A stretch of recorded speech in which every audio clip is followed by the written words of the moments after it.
Hello friends, make physics interesting में आप सबको प्रदीप सर का प्यार भरा नमस्कार। चलिए अब हम आगे आपको पढ़ना है, पढ़ना ही जरूरी है। अगर पढ़ गए तो, पढ़ाई किए तो हम क्या कर सकते हैं, कुछ ना कुछ बन सकते हैं। इसलिए पढ़ना जरूरी है तो पढ़ाई करना ही बहुत जरूरी है। इसीलिए बच्चों, बिना बिना पढ़ाई हम कुछ भी नहीं पा सकते हैं। तो पढ़ाई करो, आगे बढ़ो, हम तुम्हारे साथ हैं। तो चलिए आज हम आगे बढ़ रहे हैं। अगली स्टेप्स हो गई आपकी गॉसेस थ्योरम के सेकेंड एप्लीकेशन में। हम पढ़ा रहे हैं आपको कि चार्ज वाला सिलेंडर कैसे फील्ड बनाता है। तो चार्ज वाला सिलेंडर अगर हमने उसको चार्ज देना है तो कैसे दे सकते हैं। अगर उसको पॉजिटिव चार्ज देना है तो उससे हमें इलेक्ट्रॉन उससे निकालते हैं। अगर उसको नेगेटिव चार्ज देना है तो हम उसको इलेक्ट्रॉन डोनेट करते हैं। तो या तो हम इलेक्ट्रॉन देना है या तो उससे इलेक्ट्रॉन पाना है हमें। तो इलेक्ट्रॉन देने के सिवाय हम उससे इलेक्ट्रॉन पाते हैं और उसके ऊपर पॉजिटिव चार्ज देते हैं। तो कैसे हम इलेक्ट्रिक चार्ज सिलेंडर को देते हैं और उस सिलेंडर ने बनाए हुए फील्ड को हम कैसे नाप सकते हैं। How to find the expression for the electric field intensity at the point outside the charge cylinder, at the point on the surface of the charged cylinder, at the point inside the charged cylinder।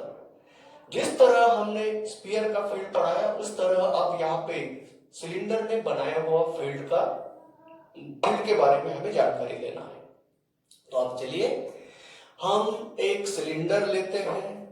अब वहीं पे भी और चार समस्याएं, चार cases होते हैं।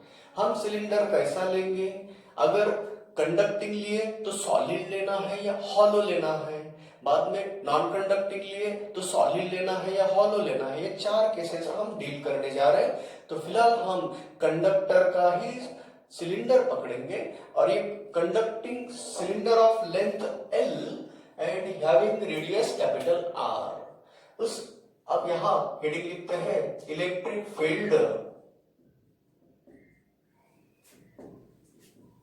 Due to charged cylinder.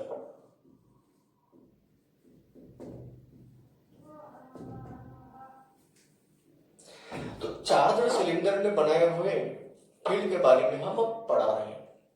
तो चलिए अब हम एक सिलेंडर लेंगे जिसकी लेंथ L है और जिसका रेडियस कैपिटल R हो। तो ये रहा L लेंथ का सिलेंडर, कंडक्टिंग सिलेंडर पकड़ रहे हम। पहले केस है कंडक्टिंग सिलेंडर, कंडक्टिंग सिलेंडर।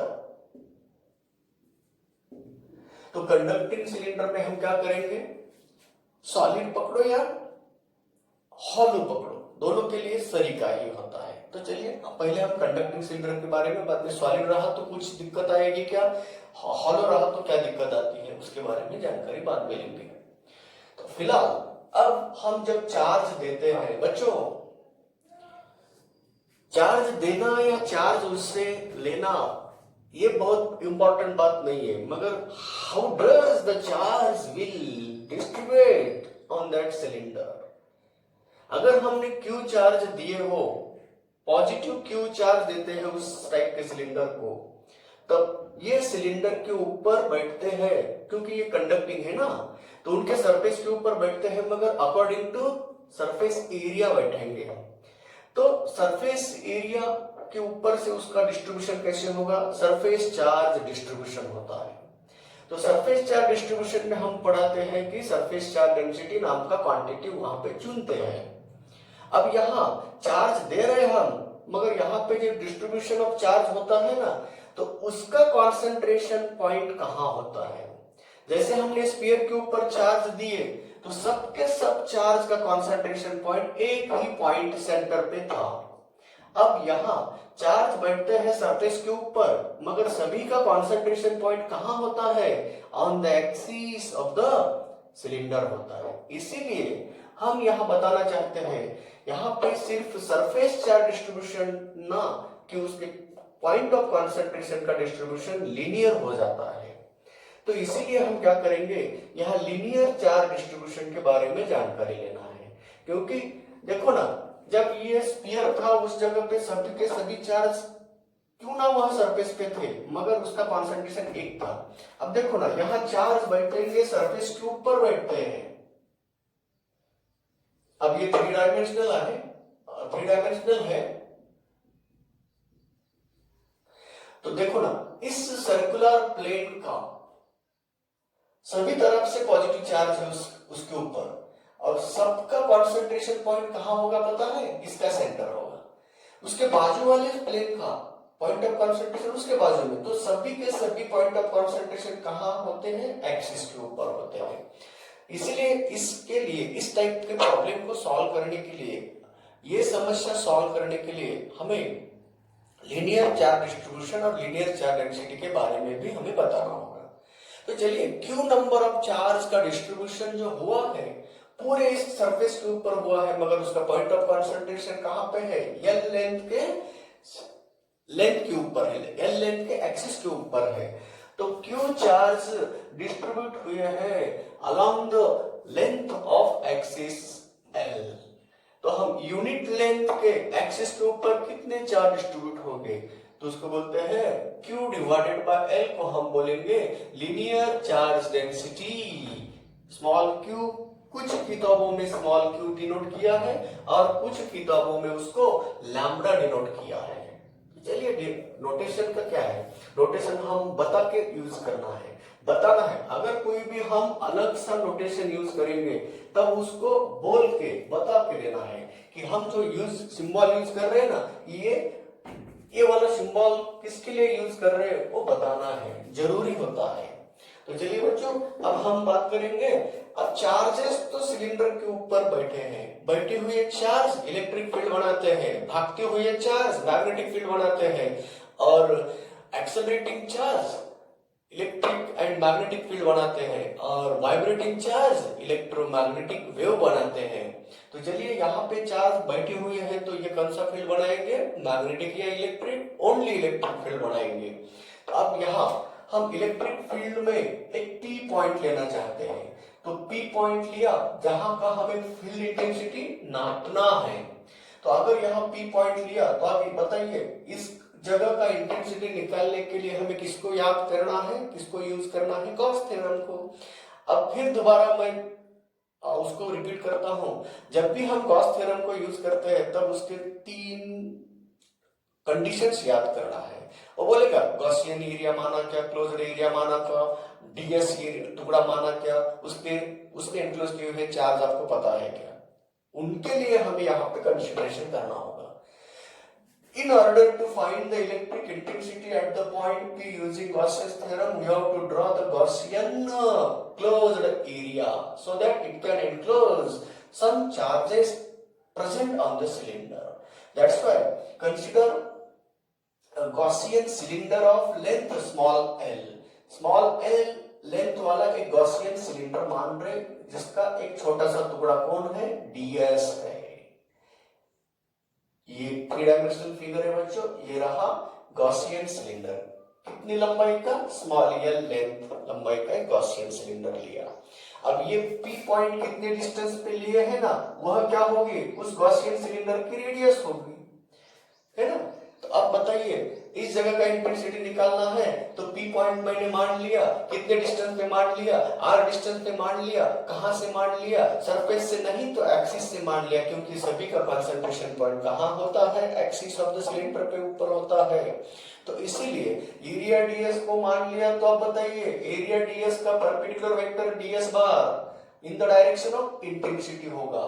तो अगर यहाँ का इंटेंसिटी का सिंबल हम ई सपोज कर रहे हैं, जिनका फॉर्मूला हमें निकालना है, तो उसी दिशा में कौन रहेगा, ds बार। क्यों ऐसा होता है, ये सरफेस सिलिंड्रिकल है, सिलिंडर का रेडियस भी उसके सरफेस को कैसी होती है, परपेंडिकुलर होती है, इसीलिए तो ये एरिया ds बार और इंटेंसिटी के बीच का एंगल कितना रहा, 0 आया।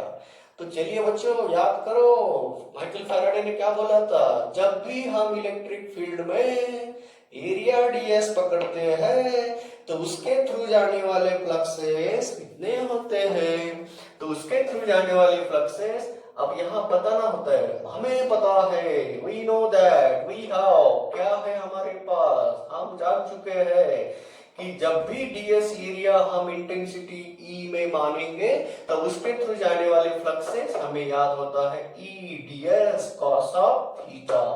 मैंने कुछ दिन पहले मैंने बोला था कि ये फॉर्मूला, ये कंसेप्ट हमें बार बार यूज करना है। तो चलिए बच्चों, ये कंडीशन के लिए सरफेस किसका टुकड़ा है, सिलेंडर का टुकड़ा है, तो सिलेंडर का हर टुकड़ा ये सिलिंड्रिकल कर्व होता है। अब ये एरिया ds और इंटेंसिटी के बीच में, एरिया वेक्टर ds बार और इंटेंसिटी E के बीच में का एंगल थीटा कितना आया, 0 आया, तो cos 0 कितना हुआ, 1, तो E इंटू ds। इतने फ्लक्सेस कितने एरिया से गुजर रहे हैं, इतने फ्लक्सेस गुजर रहे हैं ds एरिया से। अब बताइए, हमें इस क्लोज्ड एरिया से जाने वाले फ्लक्सेस के बारे में जानकारी लेना है, तो ये ds यहाँ का है तो कहीं पे भी ले लो, उतना ही एरिया अगर लिए ना तो हर सभी के सभी एरिया ds उस एक्सिस से इक्वल डिस्टेंस पे होते हैं। तो एरिया अगर ds मैंने उतना ही पकड़ा, same constant area of ds पकड़ा, तो सभी के थ्रू जाने वाले फ्लक्सेस सेम रहेंगे। तो अगर हमें पूरे इस गॉसियन सिलेंडर से भागते हुए, गॉसियन सिलेंडर से क्रॉस कर जाने वाले अगर फ्लक्सेस चाहिए तो हमें क्या करना होगा, इसका इंटीग्रेशन करना होगा। तो फ्लक्सेस थ्रू, अब इसको हम गॉसियन सिलेंडर बोलेंगे या नहीं तो सिलिंड्रिकल एरिया बोलेंगे। फ्लक्सेस थ्रू सिलेंडर, कौन सा सिलेंडर, गॉसियन सिलेंडर। ये चार जो सिलेंडर है, ये रियल है, ये इमेजिनरी है। तो सिलेंडर इक्वल टू E, हर जगह का इंटेंसिटी कैसा रहेगा, कांस्टेंट रहेगा, और एरिया ds भी सेम रहते हैं, तो फ्लक्सेस भी सेम रहेंगे। तो integration of ds, intensity constant रहती है, सिर्फ इंटीग्रेशन किसका लेना है, एरिया ds का लेना है। तो पूरा एरिया ds का इंटीग्रेशन पकड़ते तो ये गॉसियन सिलेंडर का एरिया आएगा। तो आपको याद चाहिए, surface area of the cylinder कैसे, 2 पाई r इंटू l। तो E इंटू 2 पाई, कौन सा, छोटा, क्योंकि ये गॉसियन सिलेंडर का रेडियस स्मॉल r है, 2 पाई r इंटू क्या, स्मॉल l है। यहां तक हम कुछ हिला सके, कुछ ना कुछ कर सकते हैं। तो बताइए, यहाँ आके हम रुक गए। जब भी हमें डर लगता है तो हम वहीं पे खड़ा होते हैं, भगवान को याद करते हैं। उसी तरह यहाँ पे अब जरूरत पड़ेगी गॉस को याद करने की, सिलेंडर के थ्रू जाने वाले फ्लक्सेस निकालना है, गॉसियन सिलेंडर यानी कि ये गॉसियन एरिया है। तो अब इसके थ्रू जाने वाले फ्लक्सेस को याद करने के लिए गॉस क्या बोलेगा, तो बताइए गॉस, इस गॉसियन सिलेंडर के through according to Gaussian's theorem, इस गॉसियन सिलेंडर के जाने वाले फ्लक्सेस यानी कि उन्होंने एनक्लोज किए हुए charge divided by epsilon naught होते हैं। तो अकॉर्डिंग टू गॉसियंस थ्योरम या अकॉर्डिंग टू गॉसियंस लॉ,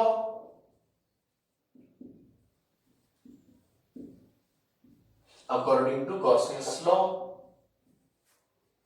क्या होता है, फ्लक्सेस थ्रू सिलेंडर, कौन सा cylinder, Gaussian cylinder, equal to क्या, 1 upon epsilon naught total charges enclosed by that Gaussian cylinder. अब यहाँ पे थोड़ा सा एक पॉइंट क्लियर करना होगा।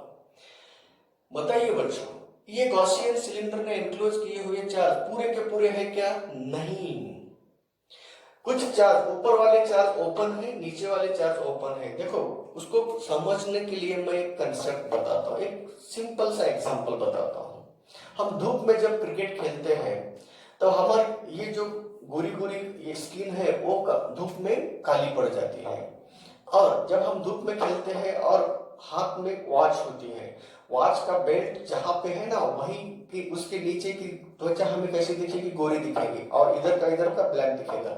जब हम वो वॉच निकालेंगे तब क्या होगा, उतना ही ये स्किन का पार्ट हमें गोरा दिखेगा। जितना पार्ट उस बेल्ट के अंदर था तो उतना पार्ट अनअफेक्टेड बाय द क्या, ये लाइट का कोई इसके ऊपर असर नहीं हुआ था, हीट का कोई उसके ऊपर असर नहीं हुआ था। उसी तरह बच्चों, चाहे चार्जेस ऊपर है नीचे है, मगर इस बेल्ट ने, ये सिलिंड्रिकल गॉसियन सिलेंडर ने कितने चार्ज को पकड़ के रखा है, जकड़ के रखा है, एनक्लोज किया है। ये ऊपर के खुले हैं, नीचे के खुले हैं, अब इतना ही चार्ज पकड़ना है। तो बताइए कितने लंबे सिलेंडर के ऊपर चार्ज है, तो यहां से यहां लंबाई कितनी होगी, जितनी ये है वही है। तो अब इस स्मॉल लेंथ एल के ऊपर बैठे हुए चार्ज को हमें निकालना है। तो बताइए, चलो यहां जाएंगे। यूनिट लेंथ के ऊपर बैठे हुए चार्ज कितने हैं, लैम्बडा है। तो स्मॉल एल लेंथ के ऊपर बैठे हुए चार्ज कैसे लाएंगे, क्योंकि यूनिफॉर्म चार्ज डिस्ट्रीब्यूशन है ना। तो यूनिट लेंथ के ऊपर लैम्बडा चार्ज बैठते हैं, तो स्मॉल एल लेंथ के ऊपर कितने चार्ज बैठेंगे, तो लैम्बडा इंटू स्मॉल एल। तो अब हमें पता लगा कि कितने चार्ज को उन्होंने एनक्लोज किया है, लैम्बडा इंटू स्मॉल एल। तो यहाँ लैम्बडा इंटू स्मॉल एल लिखेंगे। अब यह इक्वेशन 3 बन गया। इन दोनों का लेफ्ट हैंड साइड सेम रहा, तो अब राइट हैंड साइड को इक्वेट करो तो कुछ ना कुछ हमें मिलेगा। तो intensity E into 2 pi R L equal to lambda L upon epsilon naught. तो चलिए एल एल गेट कैंसिल हुआ, तो बताइए इंटेंसिटी E का फॉर्मूला क्या आया, lambda upon 2 pi epsilon naught into R आया। तो ये रहा इंटेंसिटी का फॉर्मूला। कहां, किस पॉइंट की जगह पे, तो इसके लिए हम पॉइंट कहां पकड़े, हमने बाहर पकड़े हैं। तो यहाँ पे फर्स्ट केस बोलेंगे if r is greater than r, इसका मतलब कहां है हमारा पॉइंट, आउटसाइड है, आउटसाइड द चार्ज सिलेंडर। तो जब भी आउटसाइड रहेंगे हम चार्ज सिलेंडर से, तब इंटेंसिटी का मैग्नीट्यूड इतना रहेगा। अब डायरेक्शन की बात कहेंगे तो डायरेक्शन कैसा रहेगा, along the direction of radius of the cylinder, यानी कि perpendicular to its plane of the cylinder, means it is diverging away from the cylinder। तो ये रहा इलेक्ट्रिक फील्ड इंटेंसिटी। अगर हम एक्स वाई एक्सिस के बारे में जानकारी लेते हैं, अगर इसको एक्स एक्सिस मान लिया, इसको वाई एक्सिस मान लिया, तो इंटेंसिटी अलोंग एक्स एक्सिस रहेगा, तो इसको आई कैप से मल्टीप्लाई कर सकते हैं। तो इसीलिए इंटेंसिटी का एक्सप्रेशन सिलेंडर के बाहर वाले पॉइंट का, तो यही एक्सप्रेशन हमें मिला था, x component of the electric field intensity due to charge wire of infinite length. Infinite length के वायर ने बनाए हुए फील्ड में हमने x कंपोनेंट की वैल्यू इतनी ही आई थी। तो इसीलिए बच्चों, जो फार्मूला हम x component of the electric field due to charge wire of infinite length का जो फार्मूला यूज किया, तो वही फार्मूला हमें सिलेंडर के लिए आ सकता है। वहां पे y कंपोनेंट 0 आया था, यहाँ पे x कंपोनेंट नॉन जीरो आया था, वही x कंपोनेंट यहाँ कंटिन्यू कर सकते हैं। तो दोनों के लिए सेम ही फार्मूला होता है। तो यहाँ लैम्बडा कौन है, लीनियर चार्ज डेंसिटी है, और यहाँ r कौन है, distance from the axis of the cylinder है। अब बताइए बच्चों, यहाँ अगर हमें लेंथ के बारे में जानकारी लेना है, टोटल चार्ज कितने दिए उसके बारे में जानकारी लेना है, तो हम लैम्बडा की वैल्यू Q अपॉन L भी रख सकते हैं। तो ये रहा इलेक्ट्रिक फील्ड इंटेंसिटी का मैग्नीट्यूड, कहाँ, eight the point outside the charged cylinder. अब आगे उसके बारे में कुछ ना कुछ थिंक करते हैं। तो ये फॉर्मूला तो मिल गया, मगर उसके तरफ देखने का नजरिया कैसे बढ़ाएंगे। तो मैंने हमेशा बच्चों क्या स्टूडेंट को बताता हूँ, जो बच्चों कोई भी फार्मूला नया मिल गया ना, तो हर तरफ से उसको देख लो, जान लो। देखो ना, अगर कोई नई चीज हमें पता होती है तो पहले उसको ऑब्जर्व करते हैं, अलग अलग एटीट्यूड से, अलग अलग एंगल से उसको देखते हैं, और हर एटीट्यूड से हम उसको डिस्क्राइब करना चाहते हैं। उसी तरह बनाने वाला, प्रॉब्लम बनाने वाला उस फॉर्मूला को हर तरफ से देखता है और प्रॉब्लम बनाता है। तो प्रॉब्लम बनाने वाले ने बनाया है, मगर बनाता कैसे वो पढ़ना है हमें। तो प्रॉब्लम बनाएगा कैसे, चलिए। तो पहली सोच यह है, इंटेंसिटी बदलना है तो किसका किसका उसके ऊपर असर होगा। तो इंटेंसिटी को चेंज करने के लिए नंबर 1 का असर है medium surrounding the charge cylinder, दूसरा है लीनियर चार्ज डेंसिटी, तीसरा है distance from the axis of the cylinder. अब हम उसके ऊपर कुछ क्वेश्चन ऐसे कर सकते हैं। फर्स्ट लेवल का बोलते हैं डायरेक्ट फार्मूला बेस्ड में, कुछ ना कुछ बाकी के क्वांटिटी दिए जाते हैं, एक क्वांटिटी पूछे जाते हैं। या तो हमें इंटेंसिटी निकालना है तो ये 3 चीज दिए जाते हैं। डायरेक्ट्रिक कांस्टेंट दिया तो फिर इंटेंसिटी कम होती है, मीडियम कुछ डायरेक्ट्रिक डाल दिया और इसको अगर डुबा दिया कोई डायरेक्ट्रिक मीडियम में तो इलेक्ट्रिक इंटेंसिटी कम हो जाती है। और फ्लक्सेस क्या चार्ज डेंसिटी का असर इंटेंसिटी के ऊपर है। अब हम क्वेश्चन पूछना चाहते हैं, अगर हमने इस चार्ज वाले सिलेंडर की लंबाई बढ़ाई तो इस जगह के इंटेंसिटी के ऊपर कोई असर होगा। ये प्रॉब्लम्स है, ये सोच बनाना है हमें स्टूडेंट्स। तो इसलिए मैं आपको प्रॉब्लम सॉल्व करने से पहले कैसे बनते हैं प्रॉब्लम वह सिखा रहा हूं आपको। तो वो पहले टेक्निक कैसे है ये आदत बनाओ कि कैसे हम उसकी तरफ देखेंगे। नहीं तो किताब में दिए हैं, पढ़े हैं, याद कर रहे हैं, उसके ऊपर के प्रॉब्लम सॉल्व कर रहे हैं, मगर अगर कोई ट्विस्ट करके कोई प्रॉब्लम पूछा तो हम नहीं सॉल्व कर पाते हैं। ये हमें नहीं, हमें उस प्रॉब्लम को पढ़ना है और ये प्रॉब्लम की सोच से बना हुआ है, वो सोच पहले से हमें अंदर हमारे अंदर करना है। तो वो सोच बनाओ। तो बताइए बच्चों, अगर हमने ये सिलेंडर की लंबाई दुगनी की, डबल किया, तो बताइए क्या इस इंटेंसिटी एट दिस पॉइंट के ऊपर असर होगा? तो बिल्कुल नहीं होगा। क्यों नहीं होगा? Electric field intensity outside the point P independent of the length of the wire. क्यों ऐसा होता है? अगर लेंथ बढ़ाई ना तो क्या होगा, उसके ऊपर बैठने वाले चार्ज भी बढ़ेंगे। तो लीनियर चार्ज, हमने बोला था linear charge density independent of the length and charge. तो लीनियर चार्ज डेंसिटी हमें उस मटेरियल के ऊपर बदलती है, मगर यहाँ मटेरियल सेम रखे तो लैम्डा सेम रहता है। लंबाई बढ़ाई तो नंबर ऑफ चार्ज भी ज्यादा बढ़ेंगे, मगर यहाँ का लैम्डा नहीं चेंज होगा। तो इसीलिए बच्चों इंटेंसिटी, क्या इंटेंसिटी लेंथ के ऊपर से डिपेंड है? तो intensity never depend upon the dimensions of charge cylinder. मगर ये पॉइंट कहाँ चाहिए हमारा? उस सिलेंडर के बाहर चाहिए। अगर हमारा पॉइंट सरफेस के ऊपर रहा तो क्या हो सकता है? अगर हमारा पॉइंट सरफेस के ऊपर रहा तो हम क्या कर सकते हैं? ये जो कंडीशन है उसको चेंज करना है। तो अगर हमारा पॉइंट सरफेस के ऊपर होता है तब क्या होगा? वो अगर सरफेस पे आया तो हम ऐसा लिख सकते हैं, क्या लिख सकते हैं? R equal to capital R लिख सकते हैं। अगर हम R equal to capital R लिखेंगे तो वो ऑन द सरफेस बैठ जाएगा। अगर हमने लिया हुआ पॉइंट ऑन द सरफेस रहा तो फार्मूला बनेगा intensity at the point on the surface of the charge cylinder become 2 pi epsilon not into capital R। अब बताओ बच्चों, intensity depend upon radius of the charge cylinder हो सकती है। तो intensity depend upon radius of the charge cylinder कब होता है? अगर वह पॉइंट सरफेस के ऊपर रहा तब। अगर वह पॉइंट बाहर हुआ ना, इस कंडीशन के लिए intensity not depend upon the dimensions of the charge cylinder. But ये केस के लिए इंटेंसिटी डिपेंड करती है radius of the charge cylinder. यहाँ सरफेस या लीनियर चार्ज डेंसिटी है। अब अगर हमें टोटल चार्ज के लिए लेना है तो लैम्डा की वैल्यू ये लिख सकते हैं। तो चलो ये रहा इंटेंसिटी सेकेंड केस के लिए।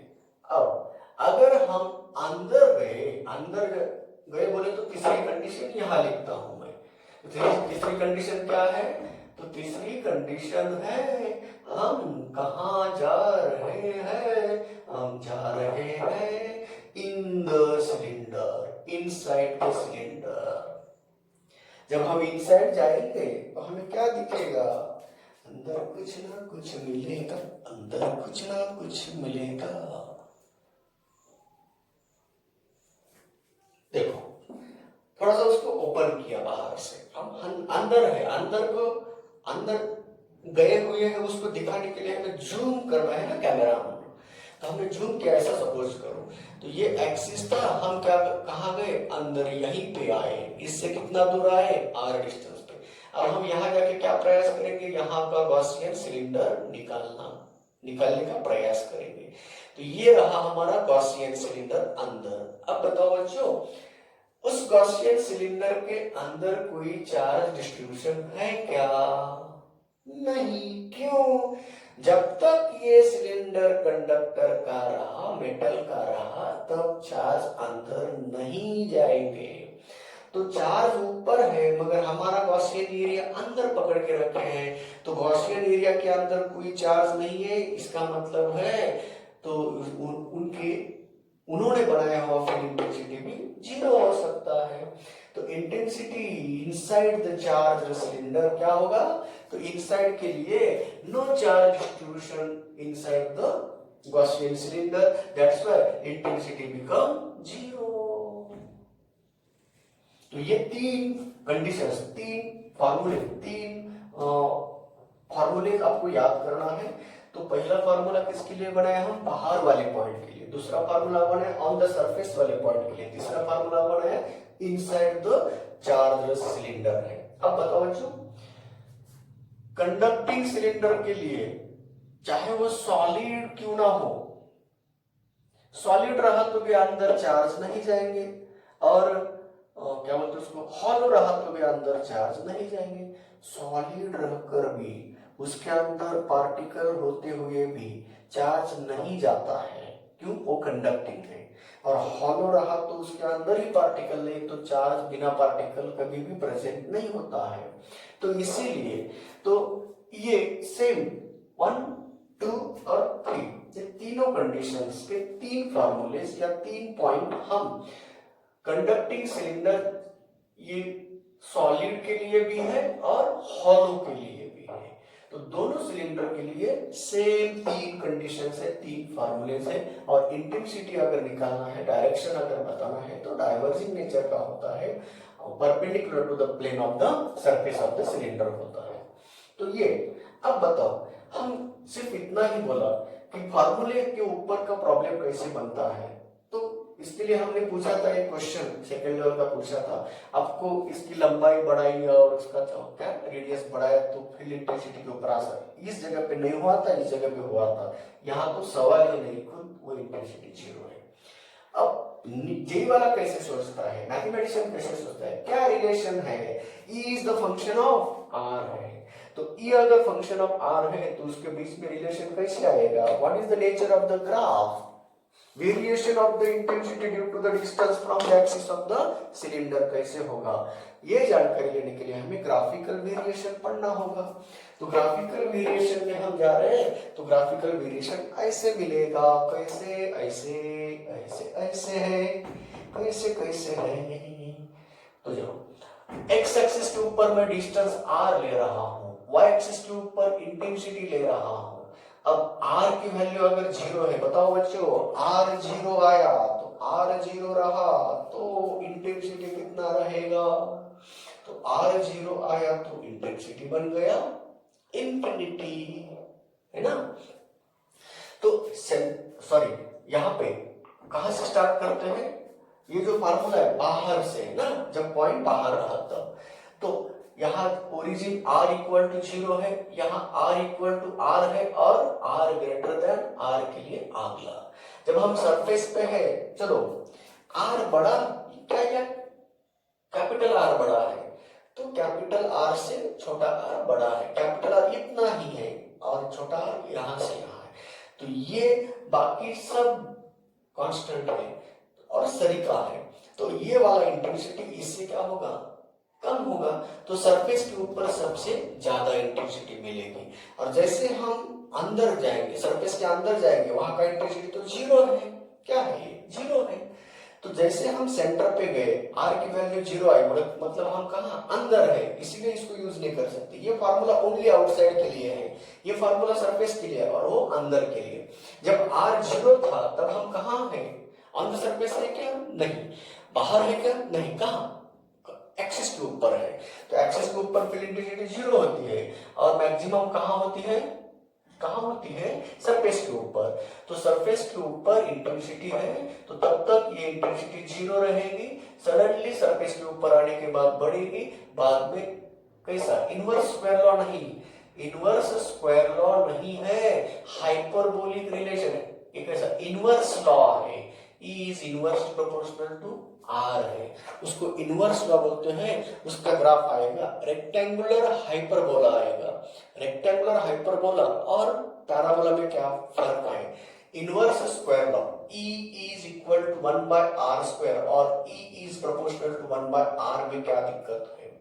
देखो बच्चों, इसके बारे में रेक्टेंगुलर हाइपरबोला का एक कैरेक्टर ऐसा, यहां टेंजेंट ड्रॉ किया तो इस एक्सिस को पैरेलल चाहिए, और यहां टेंजेंट ड्रॉ किया तो इस एक्सिस को पैरेलल चाहिए, तब उसको बोलेंगे रेक्टेंगुलर हाइपरबोला, है ना। ये कैरेक्टर होता है दोनों, दिखने में थोड़ा सा सरीका दिखते हैं, मगर ये कैरेक्टर है। यहां अगर तुमने ऐसा लिखा, ऐसा है दिया, तो यहाँ की टेंजेंट पैरेलल है, तो ये क्या रहा, पैराबोला रहा। ये रिलेशन हो सकता है यहाँ पे, और यहाँ पे भी ऐसा होता है, ये ऐसा। तो यहाँ टेंजेंट ड्रॉ करो, ये पैरेलल नहीं, यहाँ टेंजेंट ड्रॉ करो, पैरेलल नहीं है, यही दिक्कत है। तो रेक्टेंगुलर हाइपरबोला में क्या चाहिए, तो यहाँ भी, यहाँ जो टेंजेंट ड्रॉ करते ना, ये वाला, यहाँ टेंजेंट ड्रॉ किए ना, तो ये पैरेलल चाहिए इसको, यहाँ टेंजेंट ड्रॉ किया ना, इसको पैरेलल चाहिए, तब उसको बोलेंगे रेक्टेंगुलर हाइपरबोला। यही थोड़ा सा उसमें दिखने में फर्क है। तो इसीलिए यहाँ हम ऐसा और ये ऐसा होता है, और इंफिनिटी की तरफ वो जीरो बन जाएगा। यहाँ अगर टेंजेंट ड्रॉ कर दिया ना, तो कैसा होता है, पैरेलल। तो इसको बोलेंगे रेक्टेंगुलर हाइपरबोला आएगा। दिखने में सरीखे दिखते हैं, मगर उसको माइनर ऑब्जर्वेशन करना है, माइन्यूट ऑब्जर्वेशन करना है, तब जाके हमें पता चलता है। ये इसका ग्राफ हाइपरबोला आता है, रेक्टेंगुलर हाइपरबोला, इसका पैराबोलिक आता है, इनवर्स स्क्वायर लॉ होता है उसको। तो ये रहा graphical variation of electric intensity due to charge conducting cylinder है, चाहे वह सॉलिड या हॉलो, कोई भी एक हो, तो दोनों के लिए सेम कंडीशन है। तो चार में से दो मिल गए हमें। अब सवाल इस बात का है कि अगर ये नॉन कंडक्टिंग सिलेंडर रहा, तो वो दो पॉइंट क्लियर हो जाते हैं। तो चलिए आगे बढ़ेंगे, तब तक शॉर्टकट में उसको लिख के ले लो बच्चों, रनिंग में उसको लिख के ले लो, जो पॉइंट आपको इंपॉर्टेंट लगा उसको नोट रखो, नोट डाउन कर जाओ, करते जाओ, क्योंकि जब भी ये वीडियो देखेंगे साथ में आप नोटबुक रखते जाओ, नोटबुक में उसको क्या नोट करते जाओ, क्योंकि ये कुछ दिन तक याद रहेगा, बाद में भूल जाएंगे आप।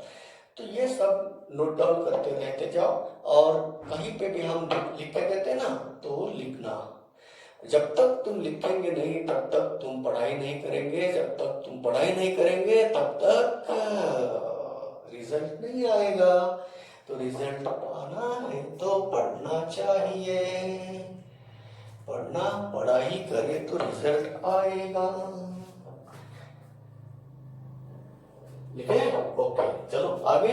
अब यहाँ कंडक्टिंग सिलेंडर था, अब हम नॉन कंडक्टिंग सिलेंडर के बारे में जानकारी लेंगे। बच्चों, जब हम नॉन कंडक्टिंग सिलेंडर के बाहर हैं, तब भी इस फॉर्मूले के ऊपर असर नहीं होगा, बताते हैं ना।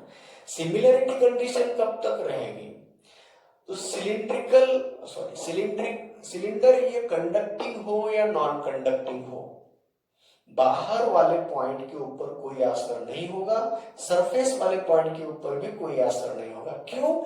Intensity outside the charge cylinder जब निकलते हैं ना, तो गॉसियन एरिया बाहर लेते हैं। तो आपने जितने भी चार्ज दिए हैं वह सिलेंडर के ऊपर है, तो उन्होंने एनक्लोज किए हुए चार्ज के ऊपर कोई असर नहीं होगा, चाहे हमारा गॉसियन सिलेंडर सरफेस के ऊपर क्यों ना हो या बाहर क्यों ना हो, दोनों के लिए चार्ज टोटल लैम्बडा और Q/r क्यों टोटल चार्ज क्यों ही हम एनक्लोज करते हैं, नहीं तो लैम्डा इंटू एल ही होते हैं। तो इसीलिए बाहर का पॉइंट और सरफेस के ऊपर का पॉइंट बोले तो इंटेंसिटी ऑन द सरफेस और इंटेंसिटी आउटसाइड द सिलेंडर के बारे में कोई चेंजेस नहीं होगा। जैसे स्फीयर में नहीं हुआ था ना, उसी तरह सिर्फ एंड सिर्फ किसमें फर्क होगा, सिर्फ अंदर वाले पॉइंट के ऊपर। क्यों, अगर हमने नॉन कंडक्टिंग सिलेंडर लिया ना, तो नॉन कंडक्टिंग सिलेंडर जब पकड़ते ना, चार्ज वॉल्यूम डिस्ट्रीब्यूशन के अनुसार होते हैं।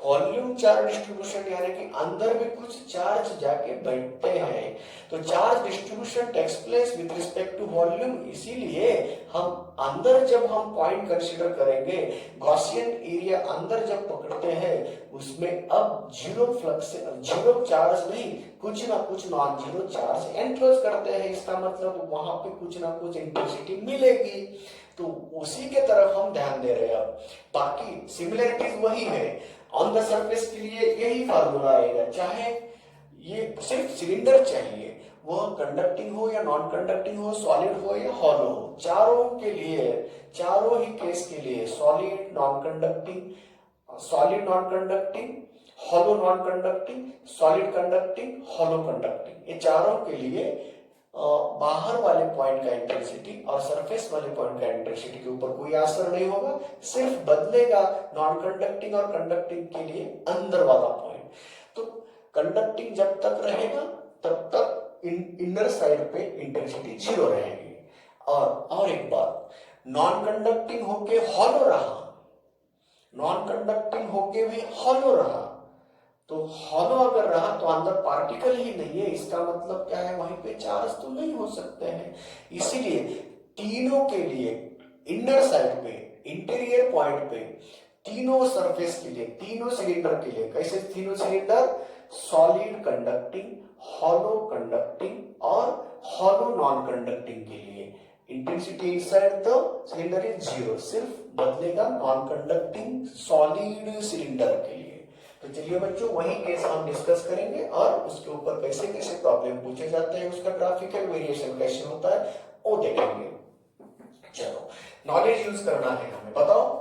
अब जब हम ये सिलेंडर लिया, अब बाहर की बात नहीं करेंगे हम, फिर तो बाहर बनाएगा वो, मगर हम पॉइंट हमारा कहाँ, अंदर है। तो ये रहा कौन सा सिलेंडर, चार्ज वाला सिलेंडर, ये रहा उसका एक्सिस। ओके, अब चार्जेस तो यहीं पे दिए हैं, हम सरफेस के ऊपर भी है और अंदर भी चार्ज बैठे हुए हैं, है ना, क्योंकि ये कैसा डिस्ट्रीब्यूशन बोला मैंने, ऐसा बोला वॉल्यूम चार्ज डिस्ट्रीब्यूशन है ना।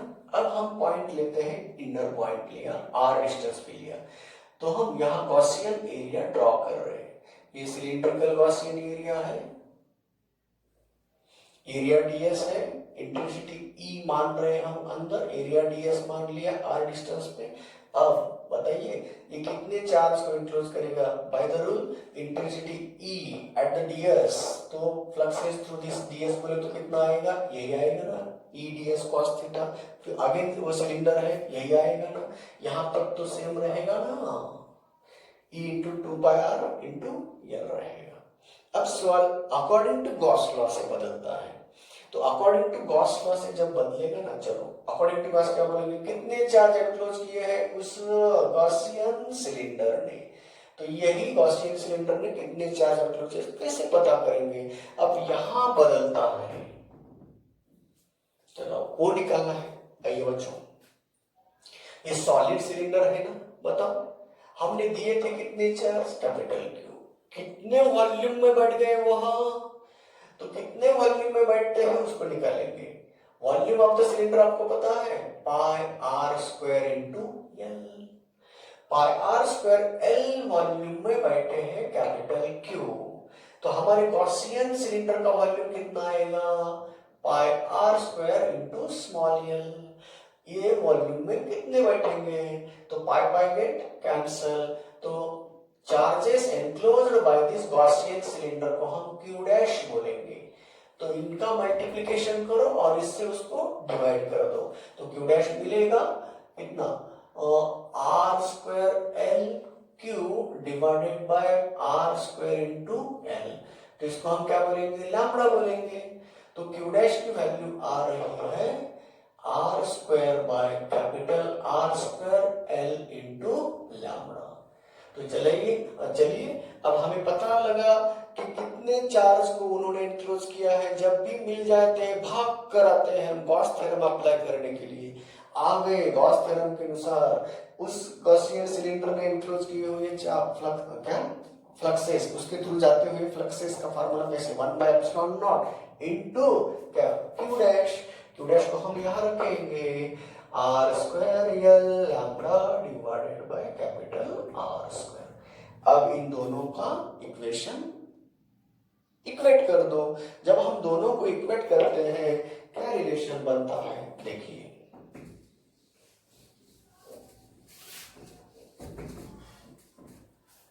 इक्वेट करने के बाद E into 2πRL equal to lambda r square छोटा l upon epsilon naught r square. एक एल गया एक छोटा आर गया, तो हमें E equal to lambda upon 2π epsilon naught r square into r. और देखो इस ब्रैकेट में जितने भी वैल्यूज हैं कांस्टेंट है वो, तो ये कांस्टेंट रहा, इसका मतलब E is in direct proportional to क्या रहा, तो ये रहा y is the function of r रहा। E is the function of r, it is the in the form of straight line equation passing through origin with positive m slope। तो slope कैसा है positive m है plus m है और ये straight line equation passing through origin है। तो r zero आया मतलब हम एक्सिस पे हैं, तो r जीरो आया तो इंटेंसिटी कितना हुआ जीरो, एक्सिस के ऊपर इंटेंसिटी जीरो मिलेगी।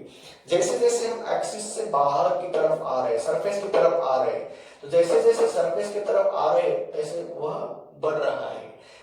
अगर r बढ़ेगा तो इंटेंसिटी लीनियरली बढ़ रहा है, तो अब ग्राफ बदलेगा।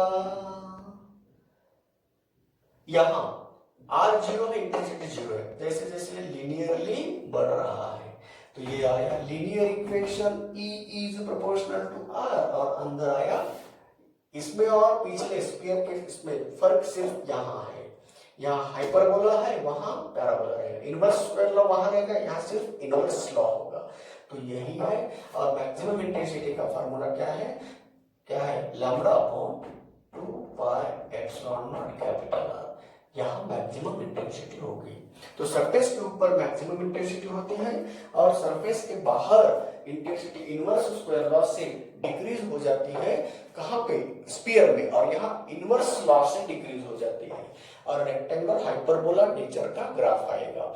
और अंदर के बाजू में नॉन कंडक्टिंग सिलेंडर या नॉन कंडक्टिंग स्फीयर के लिए डायरेक्टली प्रोपोर्शनल का रूल है, बोले तो स्ट्रेट लाइन इक्वेशन है पासिंग थ्रू ओरिजिन है। तो इस तरह से बच्चों charge electric field due to charge cylinder का पॉइंट ये पूरा हो गया। तो अब इसके ऊपर प्रॉब्लम कैसे आते हैं, तो ग्राफ के ऊपर प्रॉब्लम आते हैं। Graph which of the following graph is the variation of electric field due to solid conducting cylinder or solid non conducting cylinder or non conducting hollow cylinder or conducting hollow cylinder। तो ऐसे graph याद करना है। तो कौन सा graph किसके लिए बनता है ये इन शॉर्ट हमने बता दिया आपको। तो याद रखो कहां कहां किस टाइप के सिलेंडर का फील्ड अंदर पॉइंट के लिए जीरो है।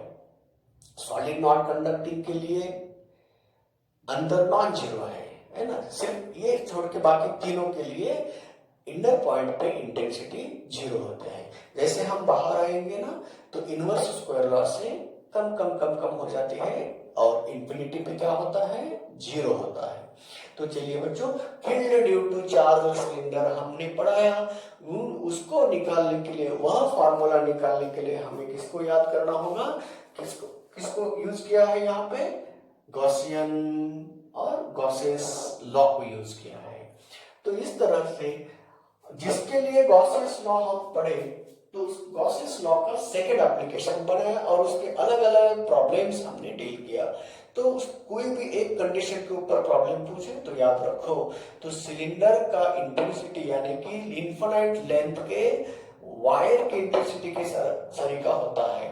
तो ये भी चीज याद रखो, क्योंकि वायर का इंटेंसिटी हमने कूलम्ब्स लॉ से पढ़ाया था। कूलम्ब्स लॉ से हमने उसको इंटेंसिटी का एक्सप्रेशन निकाला था, मगर ये सिलेंडर का एक्सप्रेशन वहां नहीं निकाल सकते थे कूलम्ब्स लॉ से, इसलिए गॉस लॉ से हमने उसको निकाला। तो अगली हेडिंग है, अगला एप्लीकेशन ऑफ गॉस है कि अगर चार्ज वाला शीट रहा, शीट बोले तो थिन फिल्म होता है और थिक डिस्क होता है, तो चार्ज इसके ऊपर बैठते हैं। गॉसेस लॉ से हम एक्सटेंडेड चार्ज ने बनाए हुए फील्ड के बारे में जानकारी ले सकते हैं। तो चलिए अगली हेडिंग होगी electric field due to charged cylinder की, हो गया। अब electric field due to charged sheet, यानी कि थिन फिल्म और प्लेन लैमिना। तो लैमिना के ऊपर अगर हम चार्ज देंगे तो वह लैमिना के ऊपर अगर हम चार्ज देते हैं तब वह चार्ज कैसे डिस्ट्रीब्यूट होंगे, तो charge electric field due to charge sheet बोलेंगे। शीट बोले तो